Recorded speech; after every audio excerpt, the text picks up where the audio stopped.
같이 기도하심으로 6월 첫 주 6월 3일 수요일 저녁 예배를 하나님께 드립니다. 거룩하신 아버지 하나님, 여름이 깊어가는 6월을 우리에게 주셨습니다. 6월에도 동일한 하나님께 대한 믿음을 가지고 하나님 앞에 살아가는 주의 백성들로 우리를 삼아 주옵소서. 실록의 계절 6월에 다시 한번 우리의 믿음이 자라게 하시고 더 성숙된 믿음으로 하나님께 쓰임받는 한 달 되게 하여 주옵소서. 우리의 연약한 믿음을 새롭게 하는 기회가 되게 하시고 더위를 뚫고 더 큰 믿음으로, 뜨거운 믿음으로 주 앞에 영광 돌리는 우리 모든 주의 백성들 되게 하여 주옵소서. 3일 밤 예배로 하나님께 예배하는 모든 자들에게 하늘의 신령한 복과 땅의 기름진 복으로 함께 하시사 말씀 가운데 승리하는 복된 믿음의 삶을 영위해 나갈 수 있도록 축복하여 주시옵소서. 이제 사도신경으로 우리의 신앙을 고백합니다. 나는 전능하신 아버지 하나님, 천지의 창조주를 믿습니다. 나는 그의 유일하신 아들 우리 주 예수 그리스도를 믿습니다. 그는 성령으로 잉태되어 동정녀 마리아에게서 나으시고 본디오 빌라도에게 고난을 받아 십자가에 못 박혀 죽으시고 장사된 지 사흘 만에 죽은 자 가운데서 다시 살아나셨으며 하늘에 오르시어 전능하신 아버지 하나님 우편에 앉아 계시다가 거기로부터 살아있는 자와 죽은 자를 심판하러 오십니다. 나는 성령을 믿으며 거룩한 공교회와 성도의 교제와 죄를 용서받는 것과 몸의 부활과 영생을 믿습니다. 아멘.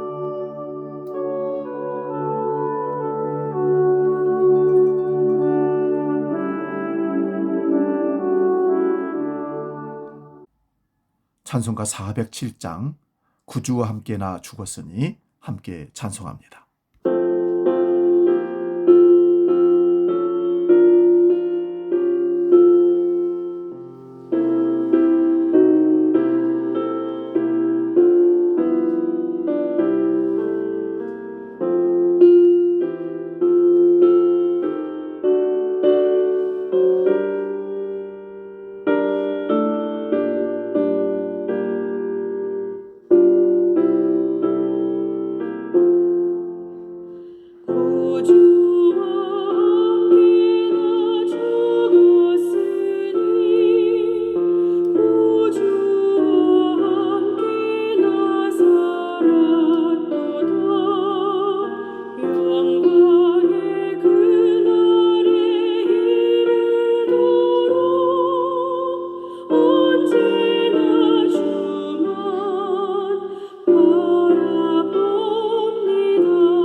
Oh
오늘 저녁 우리에게 주신 하나님 말씀은 신약성경 마가복음 1장 12절 13절 말씀입니다. 마가복음 1장 12절 13절 봉독할 때에 살아계신 주님의 음성을 들을 수 있기 바랍니다. 지금 봉독합니다. 성령이 곧 예수를 광야로 몰아내신지라. 광야에서 40일을 계시면서 사탄에게 시험을 받으시며 들짐승과 함께 계시니 천사들이 수종 들더라. 아멘. 봉독한 말씀으로 광야로 몰아내심, 이런 제목으로 마가복음 강의 5번째 강의를 시작합니다. 지난주에 살펴본 말씀은 예수님께서 세례 요한의 세례를 받으시고 물에서 올라오실 때에 하늘이 갈라지고 성령이 임하시며 하늘에서 내 사랑하는 아들이라는 음성이 들렸습니다. 오늘 본문은 그렇게 성령의 세례를 받으신 후에 성령이 곧 예수를 광야로 몰아내셨다고 합니다. 마태복음은 성령에 이끌려 광야로 가셔서 시험을 받으시는 장면을 상세하게 기록하고 있습니다. 40일 금식하신 후에 돌로 떡을 만들어 먹으라는 유혹과 성전 꼭대기에서 뛰어내리라는 유혹과 모든 세상의 영광을 주겠다는 유혹을 모두 말씀으로 물리치십니다. 그런데 마가복음은 성령께서 예수님을 광야로 몰아내시고 시험을 받으셨다는 말씀과 들짐승들과 함께 계시니 천사들이 시종들었다 말씀합니다. 오늘 본문 12절입니다. 성령이 곧 예수를 광야로 몰아내셨다 합니다. 성령으로 세례를 받으신 후에 왜 광야로 가야 합니까? 세례 요한도 광야에서 회개하라고 외쳤습니다. 광야는 빈들입니다. 이스라엘 백성들이 출애굽하여 40년을 지낸 곳이 광야이기도 합니다. 그런데 이 광야에 40일을 계십니다. 이스라엘 백성들이 광야 40년 동안 한 일은 하나님의 언약을 배반하는 일만 했습니다. 이것을 민수기 14장 22절에서는 10번이나 여호와의 말씀을 어겼다 말씀합니다. 그런데 시편 78편에는 늘 어긴 것이라고 말씀합니다. 광야에서 무슨 일이 일어났는지 성경의 몇 곳을 찾아보겠습니다. 창세기 28장 12절에 19절 봅니다.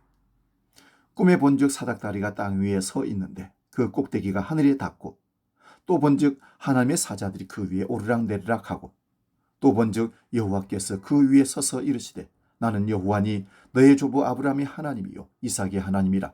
네가 누워있는 땅을 내가 너와 네 자손에게 주리니 네 자손이 땅에 티끌같이 되어 네가 서쪽과 동쪽과 북쪽과 남쪽으로 펼쳐나갈지며 땅의 모든 족속이 너와 네 자손으로 말미암아 복을 받으리라. 내가 너와 함께 있어 어디로 가든지 너를 지키며 너를 이끌어 이 땅으로 돌아오게 할지라. 내가 네게 허락한 것을 다 이루기까지 너를 떠나지 아니하리라 하신지라. 야곱이 잠이 깨어 이르되 여호와께서 과연 여기 계시거늘 내가 알지 못하였도다. 이에 두려워하여 이르되 두렵도다. 이곳이여 이것은 다름 아닌 하나님의 집이요 이는 하늘의 문이로다 하고 야곱이 아침에 일찍 일어나 베개로 삼았던 돌을 가져다가 기둥으로 세우고 그 위에 기름을 붓고 그곳 이름을 베델이라 하였더라. 이 성의 옛 이름은 루스더라. 야곱이 형의 장자권을 죽한 것으로 차지하고 아버지를 속이고 장자의 축복을 가로챕니다. 예서는 장자의 권리를 소홀히 했습니다마는 나중에 야곱이 아버지의 축복을 가로챈 사실을 알고서 아버지가 돌아가시면 야곱을 죽이려고 했던 것입니다. 이것을 안 리브가는 야곱을 자기 친정으로 피신시켜버립니다. 야곱이 외삼촌집으로 가는 중에 돌베개를 베고 잠을 잡니다. 그곳이 광야였습니다. 그런데 꿈에 하나님께서 나타나셔서 아브라함과 이삭에게 주신 약속을 해주십니다. 야곱이 그 약속을 받고 그곳이 하나님의 집이며 하늘의 문이라고 고백합니다. 광야에서 하늘의 문이 열린 것입니다. 하나님께서 아브라함과 이삭에게 약속하신 것을 야곱에게도 이루시겠다고 말씀하시면서 그 약속을 다 이루시기까지 야곱과 함께 하신다 하십니다. 이 약속을 받은 야곱의 인생이 어떻게 되겠습니까? 우리는 만사 형통할 것이라 생각합니다. 그러나 하나님의 뜻이 이루어지는 일에는 만사 형통이 되지만 야곱의 자기 뜻은 만사 불통이 시작됩니다. 외삼촌의 집에 가서 라헬을 사랑하며 7년을 수일같이 품을 팔았는데 막상 결혼하고 보니 언니 레아인 것입니다. 외삼촌이 야곱을 7년 더 부려먹으려고 한 것입니다. 그래서 14년을 종살이하면서 아내 둘을 얻었습니다. 다시 6년은 자기의 품삯을 위하여 일을 했습니다. 그런데 도망가야만 했습니다. 야복강에서 천사와 씨름하다가 허리가 위골됩니다. 평생 장애인으로 삽니다. 그리고 딸이 세겜에서 강간을 당합니다. 사랑하는 아들 요셉이 죽었다는 소식을 듣습니다. 참으로 험악한 나그네 세월을 보냅니다. 결국은 애굽에서 죽지만 자신을 아브라함과 이삭의 무덤에 묻어달라고 합니다. 이것은 하나님 약속 안에 들어가는 것을 보여줍니다. 하나님의 약속 안에 들어간다는 말이 무엇일까요? 야곱은 하늘에 연결된 그 사닥다리의 계시를 받고 나서는 이곳이 하늘의 문이라고 합니다. 또 하나님의 집이라고 하여 그곳 이름을 베델이라 짓습니다. 이런 내용은 결국 하나님의 약속의 완성이신 예수 그리스도 안에 들어간다는 말씀입니다. 어떻게 그렇게 말할 수 있느냐고 말할 것입니다. 야곱이 꿈에서 본 그 사닥다리를 예수님은 자기 자신이라고 말씀하십니다. 그러므로 구약에서 나오는 하늘의 문, 사닥다리를 예수님은 자기 자신이라고 말씀했던 겁니다. 그래서 예수님이 하늘에 연결된 사닥다리이며 길이며 진리며 생명이십니다. 요한복음 1장 51절입니다.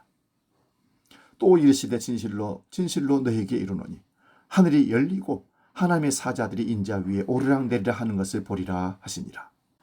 이 말씀의 배경 내용은 이렇습니다. 빌립이 나다나엘에게 메시아를 만났다고 말합니다. 갈릴리 나사렛 출신이라고 합니다.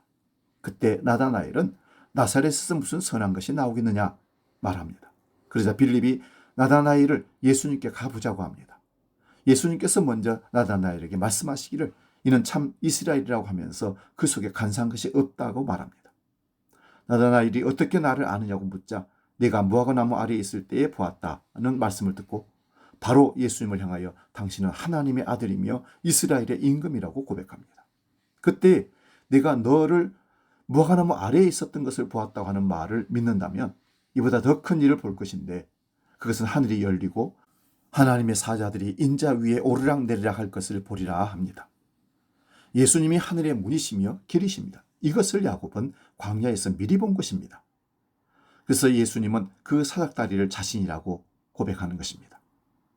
지금까지 말씀드린 내용은 야곱이라는 한 개인의 인생을 통하여 하나님의 약속을 받는 장면을 보여줍니다. 야곱은 하나님의 약속은 하나님께서 이루어내신다는 믿음이 아직 없습니다. 그래서 하나님의 이 약속을 받고서는 아멘 하고서 가면 될 텐데 불안합니다. 그래서 자신을 이곳으로 돌아오게 하시면 11조를 바치겠으며 이곳에 성전을 지어드리겠다고 말합니다. 그런데 야곱이 그렇게 한 내용이 성경에 없습니다. 하나님은 자기 약속을 도망가는 야곱, 광야, 그것도 꿈속에서 하시고 결국 이루어내시는 하나님께서 이스라엘 전체에 하나님의 약속을 이루어내십니다. 예레미야 2장 1, 2절입니다. 여호와의 말씀이 내게 임하니라 이르시되 가서 예루살렘의 귀에 외칠지니라 여호와께서 이와 같이 말씀하시기를 내가 너를 위하여 내 청년의 때의 인애와 내 신혼의 때의 사랑을 기억하노니 곧 씨 뿌리지 못하는 땅 그 광야에서 나를 따랐음이니라. 하나님께서 이스라엘 백성들을 위하여 기억하신다고 합니다. 이스라엘 백성들은 너라는 여성 명사로 말합니다. 하나님께서 남편이시고 이스라엘이 아내라는 표현입니다. 예레미야는 이스라엘의 멸망을 목격하는 선지자입니다. 그런데도 하나님은 이스라엘을 기억하신다고 합니다. 그때가 네 청년의 때인 인애와 신혼의 때의 사랑을 기억한다고 합니다. 그때가 언제인가 하면 이스라엘 백성들이 광야에 있을 때입니다. 출애굽하여 시내산에서 언약을 체결함으로 하나님은 남편이 되고 이스라엘은 아내가 됩니다. 그리고 신혼여행이 광야입니다. 씨를 뿌리지 못하는 광야에서 나를 따랐다고 합니다. 그런데 이 광야에서 이스라엘 백성들이 하나님을 사랑하고 순종한 적이 없습니다. 앞에서 말씀드린 대로 신명기를 보면 10번이나 거역했다고 합니다. 시편 78편은 거듭거듭 늘 반역만 했다고 말씀합니다. 그런데 하나님은 어떻게 이 광야의 시절에 이스라엘 백성들이 하나님을 따랐다고 말씀하시는 것입니까? 시편 78편 12절에서 17절 봅니다. 옛적에 하나님이 애굽 땅 소환들에서 기이한 일을 그들의 조상들의 목전에서 행하였으되 그가 바다를 갈라 물을 무더기같이 서게 하시고 그들을 지나게 하셨으며 낮에는 구름으로 밤에는 불빛으로 인도하셨으며 광야에서 반석을 쪼개시고 매우 깊은 곳에서 나오는 물처럼 흡족하게 마시게 하였으며 또 바위에서 시내를 내사 물이 강같이 흐르게 하셨으나 그들은 계속해서 하나님께 범죄하여 메마른 땅에서 지존자를 배반하였도다. 광야에서 하나님의 기적을 보면서도 그들은 계속해서 하나님께 범죄하고 배반하였습니다. 이어서 시편 78편 36절에서 41절도 보겠습니다. 그러나 그들이 입으로 그에게 아첨하며 자기 해로 그에게 거짓을 말하였으니 이는 하나님께 향하는 그들의 마음이 정함이 없으며 그의 언약에 성실하지 아니하였음이로다. 오직 하나님은 궁일하심으로 죄악을 덮어주시어 멸망시키지 아니하시고 그의 진노를 여러 번 돌이키시며 그의 모든 분을 다 쏟아내지 아니하였으니 그들은 육체이며 가고 다시 돌아오지 못하는 바람임을 기억하셨습니다. 그들이 광야에서 그에게 반항하며 사막에서 그를 슬프게 함이 몇 번인가. 그들이 돌이켜 하나님을 거듭 시험하며 이스라엘의 거룩하신 일을 노엽게 하였도다. 하나님을 반역함으로 징계가 오면 살려달라고 빌지만 그러나 돌아서면 언제 그랬냐는 식으로 하나님을 또 거역합니다. 그들은 돌이켜 거듭 시험하며 이스라엘의 거룩하신 일을 노엽게 하였습니다. 그들은 하나님께 향하는 마음에 정함이 없습니다. 그 언약에 성실하지 않았습니다. 그러함에도 죄악을 덮어주시며 멸망시키지 않는 이유는 하나님의 궁율이며 또한 인간이 육체이며 가고 오지 못하는 바람임을 기억하셨다고 합니다. 이런 말씀을 보면 이스라엘 백성들이 광야에서 하나님의 사랑을 받을 만한 일을 한 적이 없습니다. 그런데도 하나님은 이스라엘 백성들의 신원 때에 그 인애를 이스라엘을 위하여 기억하신다고 합니다. 광야에서 한 번도 제대로 순종한 적이 없었는데도 왜 하나님은 광야 때의 인애를 기억하신다고 하시는 겁니까? 야곱을 보시기 바랍니다. 야곱이 형과 아버지를 속이고 도망가다가 광야에서 잠이 들었습니다. 그런데 야곱에게 하나님은 어떤 책망도 하지 아니하시고 자기 약속을 하십니다. 이것은 야곱이 어떠한 자인지를 아시기 때문입니다. 이러한 야곱의 허리에서 나온 이스라엘 백성도 똑같은 것입니다. 광야에서 그들의 실상이 다 드러나는 것입니다. 늘 원망하고 불평을 했습니다. 그러함에도 불구하고 신원의 때의 인애를 너를 위하여 기억하신다 하시는 것은 광야에서 구름기둥, 불기둥의 인도를 받았기 때문입니다. 광야에서 그 인도가 없었으면 그들은 다 죽었습니다. 그러니 어쩔 수 없이 구름기둥, 불기둥의 인도를 받아가지만 하나님은 이것을 신원의 때의 인애라고 기억해 주십니다. 교회에서 십자가의 복음을 전하지 않고 일반적인 종교의 가르침을 따르면 사람들이 얼마든지 따라갈 수 있다고 생각합니다. 내가 신에게 정성을 바치는 만큼 신은 나에게 더 큰 축복을 주신다고 하면 그 축복을 위하여 따라갈 것입니다. 그러나 십자가의 복음은 우리가 죽어야 한다는 소식입니다. 나의 뜻과 계획이 죽고 하나님의 뜻이 우리 안에 이루어지기를 원하는 것입니다. 하나님의 뜻은 아들을 보고 믿는 것입니다. 아들을 보고 믿는다는 것은 그리스도와 함께 죽는 것입니다. 이런 복음을 누가 좋다고 따라가겠습니까? 그러므로 광야에서 이스라엘 백성들이 구름기둥, 불기둥의 인도를 좋아서 따라간 것이 아니라 가지 않으면 광야에서 죽을 수밖에 없기에 따라갔던 것입니다. 이럼에도 불구하고 하나님은 내 신혼 때의 인애를 기억한다 말씀하십니다. 신명기 8장 1절에서 3절 봅니다. 내가 오늘 명하는 모든 명령을 너희는 지켜 행하라. 그리하면 너희가 살고 번성하고 여호와께서 너희 조상들에게 맹세하신 땅에 들어가서 그것을 차지하리라. 네 하나님 여호와께서 이 40년 동안에 내게 광야의 길을 걷게 하신 것을 기억하라. 이는 너를 낮추시며 너를 시험하사 내 마음이 어떠한지 그 명령을 지키는지 지키지 않는지 알려 하심이라. 너를 낮추시며 너를 줄이게 하시며 또 너도 알지 못하며 네 조상들도 알지 못하던 만나를 내게 먹이신 것은 사람이 떡으로만 사는 것이 아니요 여호와 입에서 나오는 모든 말씀으로 사는 줄을 네가 알게 하려 하심이니라. 하나님께서 왜 광야 40년을 걷게 하신 것입니까? 광야에서 줄이고 낮추신 이유는 사람이 떡으로만 사는 것이 아니라 여호와 입에서 나오는 모든 말씀으로 사는 것을 알게 하시기 위하여 광야길로 가게 하신 것입니다. 이스라엘 백성들은 광야 40년 동안 단 한 번도 제대로 순종한 적이 없다고 말씀드렸습니다.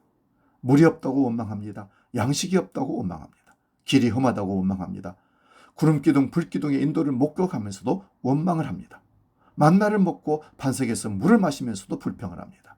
이런 광야의 길에 예수님께서 들어가십니다. 예수님께서 광야로 가신 것은 이스라엘이 실패한 그 광야의 길에 그들의 죄를 짊어지시고 죽음으로 그 백성들을 살려내시는 길입니다. 레위기 16장 21절에서 22절입니다. 아론은 그의 두 손으로 살아있는 염소의 머리에 안수하여 이스라엘 자손의 모든 불의와 그 범한 모든 죄를 아뢰고 그 죄를 염소의 머리에 두어 미리 정한 사람에게 맡겨 광야로 보낼지니 염소가 그들의 모든 불의를 지고 접근하기 어려운 땅에 이르거든 그는 그 염소를 광야에 놓을지니라. 다음에 레위기를 보면서 자세히 살펴보겠습니다마는 속죄일에 염소 2마리를 택하여 한 마리는 죽여 속죄소 앞에 피를 뿌리고 한 마리는 광야로 이스라엘 모든 범한 죄를 지워서 광야로 내보냅니다. 염소를 광야로 내몰아야 합니다. 이러한 모습은 그리스도의 대속의 모습을 보여주고 있습니다. 죄가 없는 분이 죄인을 대신하여 광야로 가신 것입니다. 이것을 아사셀 염소라 그렇게 얘기합니다. 오늘 보면 12절을 보시면 성령이 곧 예수를 광야로 내몰아셨다고 말씀합니다. 성령께서 급하게 예수를 몰아내셔서 광야로 나가게 하신 것입니다. 왜 광야로 나가신지는 세례 요한이 광야에서 외친 내용에서 보았습니다. 그리고 오늘은 예레미야서와 시편과 레위기에서 살펴보았습니다. 광야에서 늘 원망과 불평을 한 이스라엘 백성들과 달리 예수님은 하나님의 뜻을 온전하게 순종하셨습니다. 그래서 40일을 광야에서 금식하고 나서 사탄의 시험을 받으시는데 돌로 떡을 만들어 먹으라는 처음 시험을 방금 읽은 신명기 8장의 말씀으로 무리치십니다. 그러자 어떤 일이 일어났습니까? 본문 13절에서 광야에서 40일을 계시면서 사탄에게 시험을 받으시며 들짐승과 함께 계시니 천사들이 시중들더라 합니다. 이스라엘 백성들이 시험받았던 광야에서 예수님은 모든 시험을 이기셨습니다. 뿐만 아니라 에덴 동산에서 사탄의 유혹을 받은 시험도 예수님은 이기신 것입니다. 보암직하고 먹음직하고 세상이 자랑이 될 것에 대한 시험을 예수님은 이기셨습니다. 그러므로 이제는 새로운 세상이 열린 것을 보여줍니다. 그래서 들짐승과 함께 거하시고 천사가 수종을 듭니다. 이사야 11장 1절에서 9절 말씀 봅니다. 좀 깁니다마는 경청하시기 바랍니다.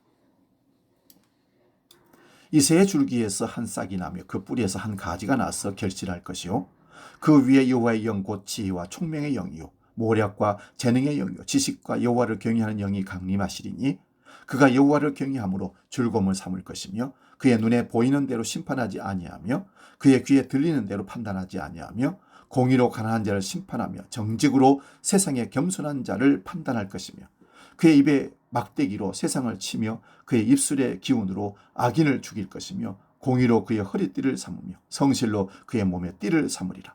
그때의 이리가 어린 양과 함께 살며 표범이 어린 염소와 함께 누우며 송아지 어린 살자와 살찐 짐승이 함께 있어 어린 아이에게 끌리며 염소와 곰이 함께 먹으며 그것들의 새끼가 함께 엎드려지며 사자가 소처럼 풀을 먹을 것이며 젖먹는 아이가 독사의 구멍에서 장난하며 젖된 어린 아이가 독사의 굴에 손을 넣을 것이라.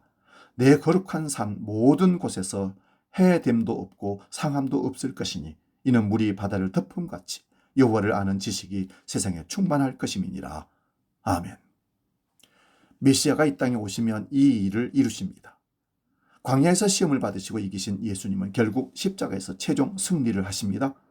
그러므로 그리스도 안에서는 이런 세계를 맛보게 되며 살게 될 것입니다. 해함과 상함이 없는 나라, 강한 자와 약한 자가 없는 나라, 참된 평안이 있는 나라입니다. 이것을 그리스도 안에서 부분적으로 맛을 보는 자들이 예수를 믿는 사람들, 그리스도인입니다. 이런 자들은 그리스도께서 다시 오시면 완전한 샬롬의 세계가 완전하게 누리게 되어질 겁니다. 그러므로 성령이 임한 성도는 이미 그리스도 안에서 이런 샬롬을 부분적으로도 맛을 보게 됩니다. 이런 평화를 맛보는 사람은 새하늘과 새 땅을 사모하면서 살아가기에 이 광야와 같은 세상에서 소망으로 살아가는 것입니다. 오늘날도 성령께서 성도를 광야로 몰아내십니다. 광야는 사람도 없습니다. 외롭습니다. 먹을 것과 마실 것도 없습니다. 어떻게 살아야 하는지 염려가 되는 방향으로 몰아내십니다. 그런 곳에서 온갖 시험을 다 받습니다. 그런데 그런 광야에서 무엇을 배우게 됩니까? 사람이 떡으로만 사는 것이 아니라 하나님의 입에서 나오는 모든 말씀으로 산다는 말씀을 배우게 됩니다. 예수 그리스도를 배웁니다. 이들은 이 땅에서 외국인과 나그네로 살아가는 것입니다. 이것은 우리가 원해서 가는 길이 아닙니다. 주께서 자기 백성들을 이렇게 인도하시는 것을 구약을 통하여 보여주셨습니다. 구약을 완성하신 그리스도께서 우리 안에 오시면 우리도 그리스도가 가신 그 길을 가게 되는 것입니다.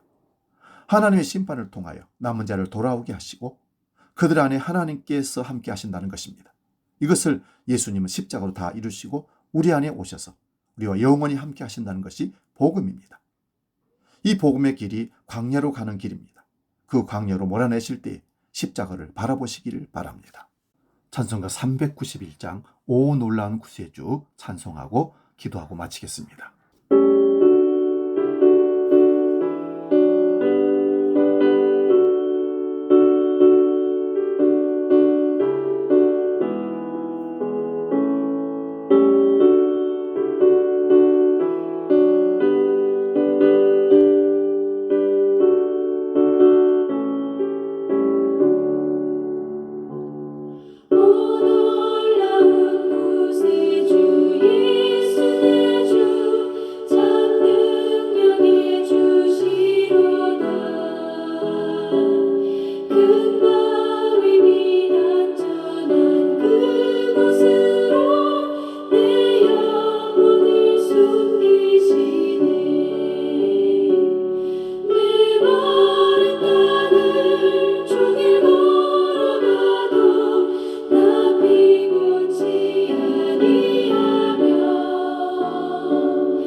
기도하겠습니다.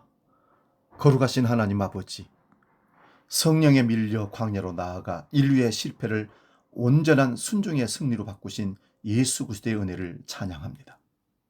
광야와 같은 인생길에서 나의 뜻과 계획은 무너지고 오직 여호와 입에서 나오는 모든 말씀으로만 사는 법을 배우게 하여 주옵소서. 원망과 불평으로 점철된 우리의 허물을 십자가의 보혈로 덮으시고 신원의 때의 사랑으로 끝까지 동행해 주시니 감사를 드립니다. 비록 외롭고 핍진한 나그네의 삶일지라도 이미 임한 그리스도의 참된 샬롬을 맛보며 새하늘과 새 땅을 소망하게 하여 주옵소서. 이제는 길이요 진리요 생명이신 우리 주 예수 그리스도의 은혜와 아버지의 크신 사랑과 성령님의 감동, 교제, 역사 충만케 하심이 저 영원한 천국을 사모하는 모든 주의 백성들 머리 위에 이제로 영원히 함께 하시기를 간절히 축원하옵나이다. 아멘.